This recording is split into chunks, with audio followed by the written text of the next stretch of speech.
Alright, here's the examples for 1-4 polygons. We'll run through a few of these guys together. So, 1 and 2, you're just kind of figuring out, are these guys concave or convex?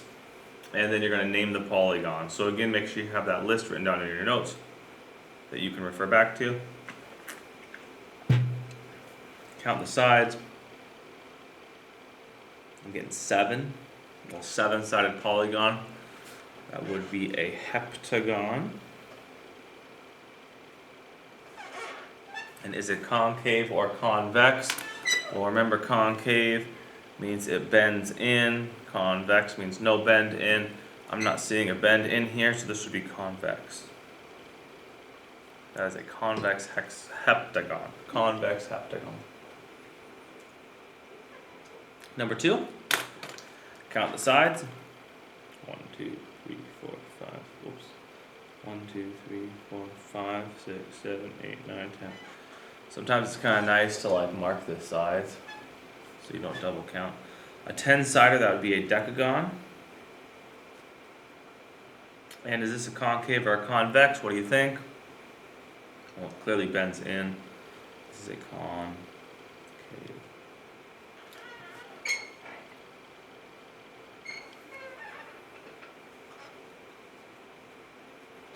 Now, number 3. It says find the perimeter. The easiest way to do this is going to be with graph paper. Now, if you don't have graph paper, you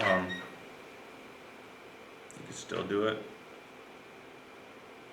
using distance formula on every single section.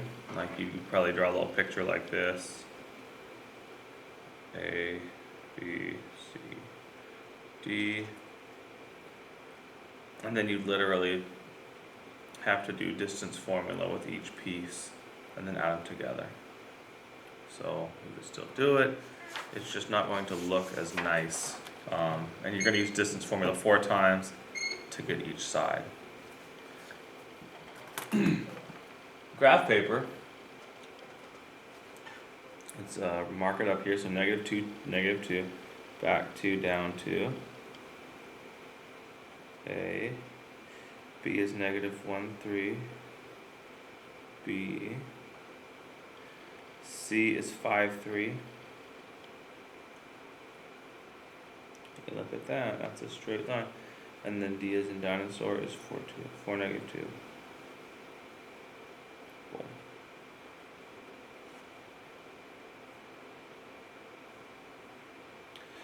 So there's step 1, we got to graph the picture.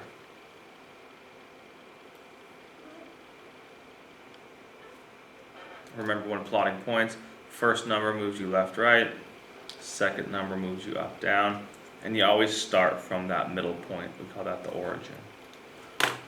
So once we've got this guy, we need to find the perimeter now. Perimeter's distance around. BC is a slam dunker because we can just count. 1, 2, 3, 4, 5, 6. That's a 6. I'm going to bet this guy's the same. There we go. You're going to notice A, B, and C, D are at a slant, so we can't just count the number of boxes between the 2 dots. We're going to actually have to use either distance formula or Pythagorean theorem. Personally, I like to use Pythagorean theorem because I can go like this and say, hey, look, that's a right angle. So now if I pull out this little triangle, I'm going to pull it down here.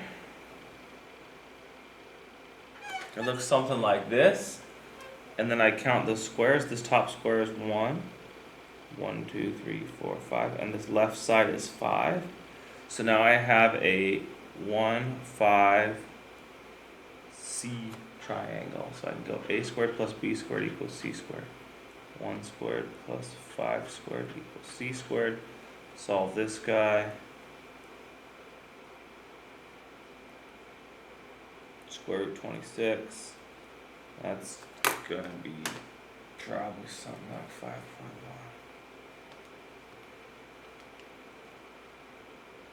I got square root 26 on my calculator, didn't do it. I hit that triangle button, and I get 5.99, and we'll round that to 5. I got 5.099, and we'll round that to 5.1. So now this guy's going to be 5.1, the diagonal piece.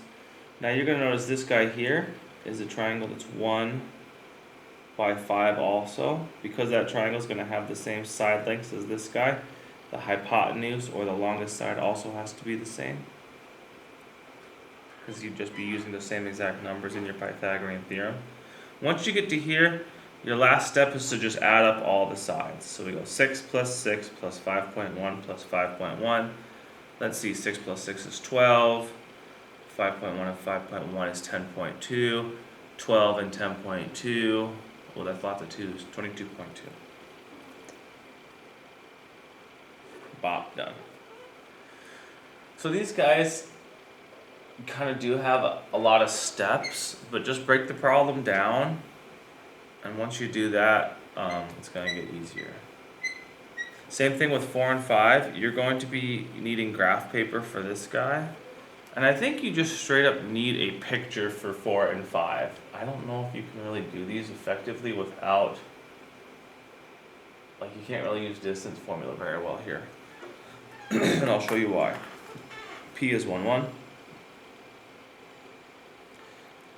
Q is negative 2, 1. R is negative 1, negative 4. So here's your situation. Now, we're finding the area. So this is a triangle. Triangle formula for area is base times height divided by 2. Well, base would be this guy. That would be our base. And our base looks like it's 3. Our height would be right here. Because it's the tippy top of the triangle and it makes a right angle there. So we count 1, 2, 3, 4, 5. So our height is 5. That's our height. So now we go base times height divided by 2. So that would be base is 3 times height is 5 divided by 2. 15 over 2, that would be 7.5. Boom, there you go.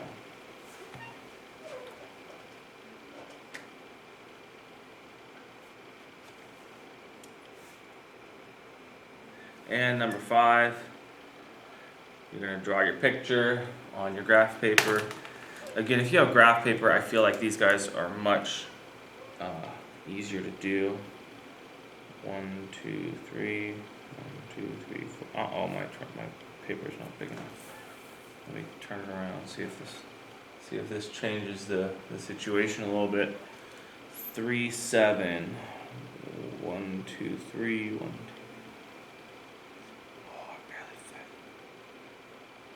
1, 2, 3, 4, 5, 7. Okay, there we go. There's my A, there's my B. 3, negative 7. 1, 2, 3, 4, 5, 6, 7. There's my C. And there's my D. 5, negative 7. Okay, and you're going to see we have a big old rectangle here.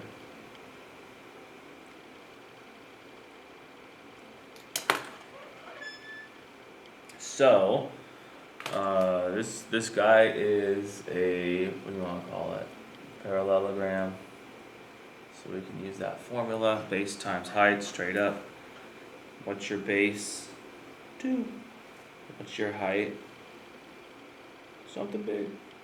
1, 2, 3, 4, 5, 6, 7, 8, 9, 10, 11, 12, 13, 14. Boom, 14. So now base times height, straight up.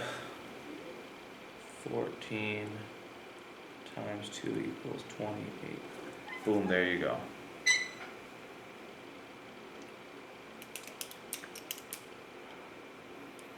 Again, highly recommend graph paper for these guys.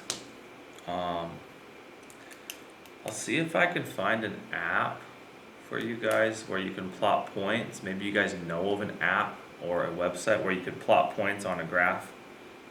That might make it easier for you guys. But again, graph paper is the easiest way to do these because you can easily see how big your shape, you can see what type of shape is you're working with, and then you can also see how big the base and the height are pretty quickly, and you can count those boxes, and then you're all ready to go. So there's your examples for 1-4. Let me know if you need any more help, and get started on that assignment. Have a good day.